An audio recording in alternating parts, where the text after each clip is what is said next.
Hey everyone, my name is Nancy. I am going to Maryland Sheep and Wool in 2 weeks and I have 6 whips on the needles. I'm looking to finish one of them to wear to the festival, and today I'm going through them to figure out which one I want to finish. So the first one I want to show you is the lowest hanging fruit. This is a White Mountains by Midori Hirose, and I'm making it into a mohair blouse. This must be the 5th White Mountains that I've made. I've been making them since I started knitting, and this is an extremely versatile pattern. It comes as a sweater and a vest, and I made the vest 3 times minimum. Mohair blouses are really trendy right now, and I think instead of buying a pattern, you can probably just use the plain sweater pattern that you already have and make it in mohair. Obviously, you'll have to swatch with the yarn and different needle sizes to see what fabric you want to get and what size you want to make. Overall, it should be pretty straightforward and a simple mod. I'm going to make this into a long sleeve, and I'm probably going to do a little bit of increases at the wrist to make it into like a really flowy fabric. And I'm adding I-cord edging on top to prevent the neckline from stretching. I think I'm also going to finish the bottom either with a very thin I-cord bind off or using some no-roll stockinette finish, but I need to look that up because I don't know how to do it yet. I think this would be the most realistic thing to finish. Next up, I have this drift jacket by Rose Knitwear. Rose Knitwear has been taking the internet by storm, and I got her book almost as soon as it came out. I casted this on, I think, in January, and it's been going on for forever because this is really not a fun knitting experience. So I was this close to go and get Lion Brand Fisherman's Wool and holding it double to make a traditional looking bomber jacket until I saw this fluffy yarn on lindyhobby.com for maybe $3 to $4 per 100 grams, and 100 grams is 300 meters. And I was like, oh my god, this is an incredible deal. And I had this genius idea of making some subtle, variegated, pink, fluffy cable jacket. And when I was making the back, yes, that's how it looks. This is exactly what I envisioned. But when I got to the front, I realized that all of this stuff is made in tiny pieces. The button band is made in one section, and then the left panel is one section, and the button band is knitted separately. Again, you see the color difference a lot, and then the front and back has color difference, and then the collar has color difference. The skinny yarn I'm holding it with is some variegated wool silk blend that I got at a festival. I don't remember what it was or who it was from. It is a million yards in a hank, and it twists and tangles so easily. I wound this lace yarn so many times, and it just falls apart as soon as I start knitting. This jacket is such a terrible knitting experience because of how fluffy it is. I'm using 6.5 millimeter needles instead of the 8 that was suggested because I didn't want to make the jacket huge, which worked out in my favor, except it's so uncomfortable to actually make the stitches without your needles getting caught on some sort of fluff. And this excruciating experience is what's making me wait for this long, but I was so confident in my vision, and even with how, I guess, ugly the transitions are between the sections of the jacket, I still think it's gonna turn out great, and I still think it's gonna be a huge statement piece. And no matter I finish it or not, I'm going to bring it to the festival because I need to get buttons for this, and I want to place the button against the fabric to compare. I don't want to remember and guess or go by pictures. So this is another one that's possible to finish. The sleeves are knitted from cuff up and then seamed onto the body, but I just picked up stitches, and I'm going to try to basically read the chart in reverse in the round and figure out if I can do it that way, because I think it would be easier to do this than the other way around. The sample is kind of huge, and I'm pretty sure it's gonna look huge on me. So I went down a few needle sizes, and I also am not making the sleeve super chunky because I think that it doesn't look as good on a smaller person with like shorter arms, and I'm 5'4", so I don't have the biggest frame to hold this jacket, but it is the second most likely finish.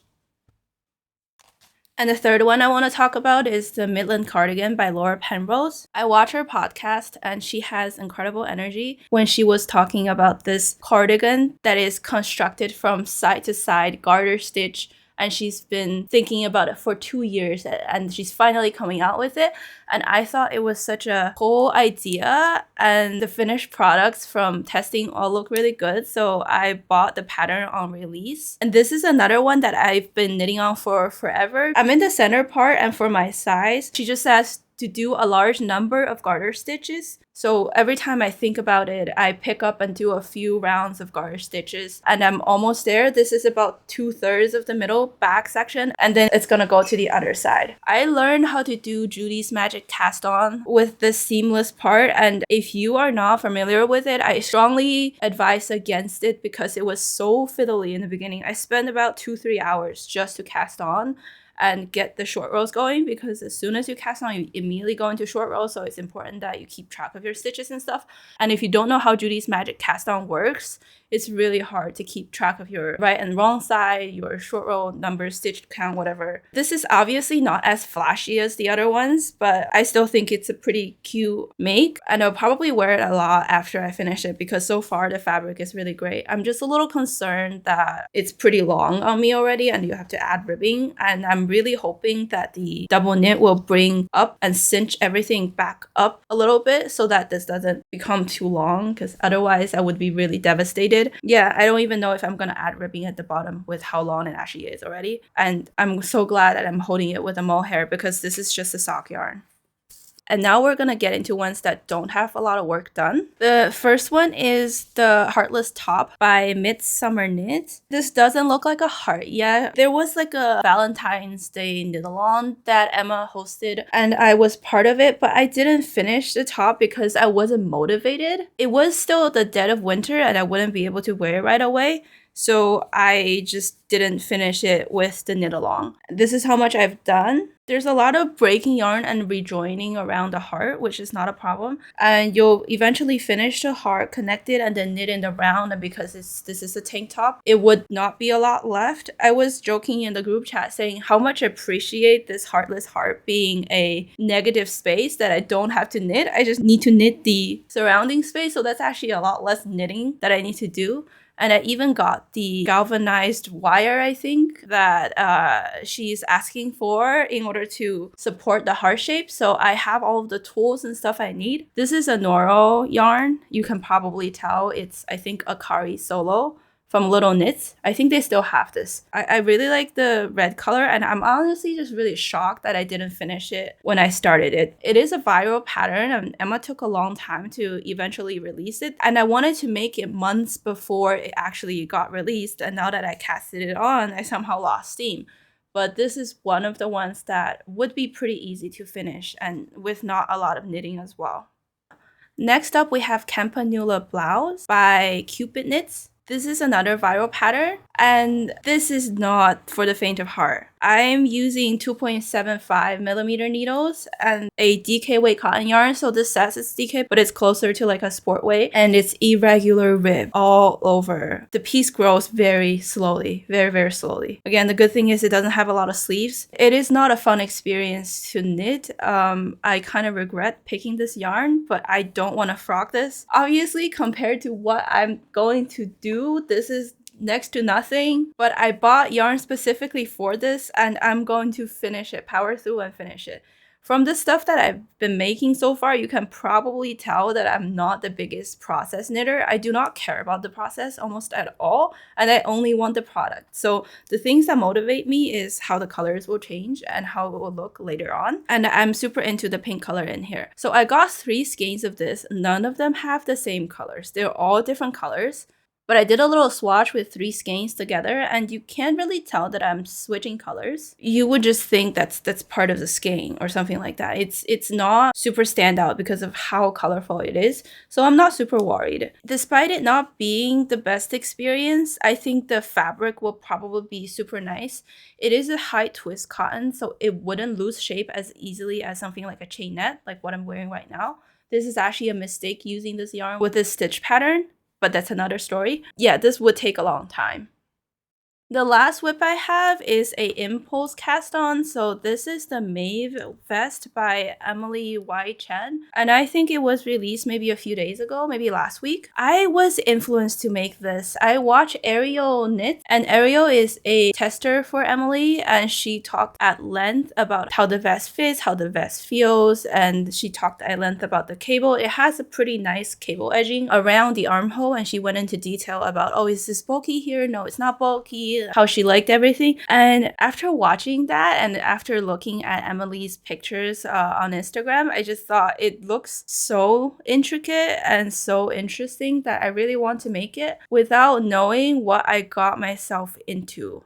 So this is basically fingering weight. Well, it is literally fingering weight, and I'm using 3.5 millimeter needles. Emily has a gauge of 36 stitches on 4 millimeter. I'm already a size down, I think 2 sizes down, so 3.5 millimeter, and I'm at 33 stitch gauge, and I don't want to go down any further. So I'm just gonna make size 1 into a size 2 because I did the math. What I do anyways is I'm usually in between a size 1 and 2 or a size 2 straight up. Because I have a loose gauge, I just make size 1 anyways, and it will turn out to be like a size 2 equivalent. It wouldn't be too far off. And this is so hard because it's not ladderable to fix.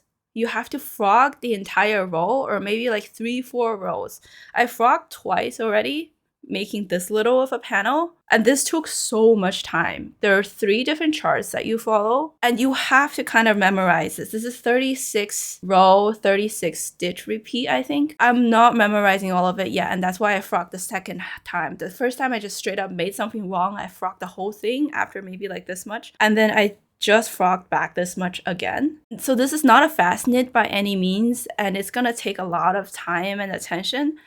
And honestly, I do not understand why I chose this superwash merino sock yarn to make cables with. It is so slippery, like so slippery. You might have questions about the color as well. I actually quite like this. The colorway is called Wisteria. It just reminds me of little pink flowers scattered on meadows in spring. The stitch pattern itself is not floral, but somehow the yarn makes it feel floral. I don't know. I just really like this. I know that it's not most people's choice when they make cables. And in fact, all of the cable stuff I've made, minus this one, has been in really crazy color yarn combinations because I don't know, allergic to neutrals. Anyways, these two would be very, very slow. I probably would be able to make it, but it would take a long time. But I would be only exclusively working on these in order to get them done. And I don't know if I'm ready for that yet. So yeah, but in terms of level of excitement, this has to be the one because just watching the stitch pattern form with this color is such an incredible experience. So it's almost worth the fiddliness and the annoyance of working intricate cables with superwash merino and nylon. I think I'm gonna switch to my bamboo needles that has a little bit more grip. Other than that, I don't know. Let me know what you think. Let me know which one do you think I should finish. One thing about weather, I do not care what weather it is. If I finish my drift jacket and it's 80 degrees, I'm going to wear my drift jacket. I do not care. It is a bulky weight, 70% fluffy alpaca, but I'm dedicated to the bit. If it's 40 degrees and I have to wear a tank top, I'm going to wear the tank top. So weather is not a concern. I am going to finish the project I want to finish the most and wear it to the festival. So yeah, let me know what you think. Let me know which one you like the most. Like and subscribe if you like this or want to see more, and I'll talk to you next time. Bye bye.